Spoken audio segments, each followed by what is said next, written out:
आज माझ्या भावाचं होतं साखरपुडा. तर नमस्कार मंडळी, मी तन्वी आणि 50 डेज ऑफ लाईफमधला आज आपला 23वा दिवस. तर सकाळी पटकन उठले आणि कपडे वगैरे धुतले आणि ते मम्मी पप्पाची पण तयारी चालू होती. आणि भावाचं लग्न बोलल्यावर तर बहिणीची नटापटायची खूप धावपळच असते. तर मी अशी रेडी झाली आणि गेलो मी टेम्पोत बसायला आणि आमची सर्व माणसं वगैरे.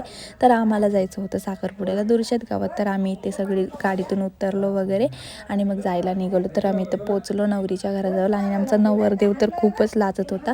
आणि आपल्या कोकणी माणसांची पद्धत कशी असते, तर पहिल्या नवरीचे आईबाबा आणि नवरीला पूजनासाठी बोलवतात आणि मग नवऱ्याचे आईबाबा आणि नवऱ्याला पूजनासाठी बोलवतात. मग इथे सासरची ओटी वगैरे भरली आणि मग नवरीचे मामा आणि नवऱ्याचे मामा यांना पूजनासाठी बोलवले.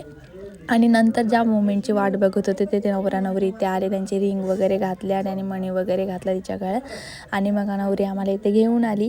आणि संध्याकाळी आलो घरी. मी फेसवरची मेकअप वगैरे रिमूव्ह केले आणि मला रील काढायचे होते, ते काढल्या. माझ्या इंस्टाग्राम आयडीवर जाऊन नक्की बघा, मी पोस्ट केलं. आणि रात्री एवढी थंडी वाजत होती की बस. तर असा होता आजचा दिवस. Bye bye.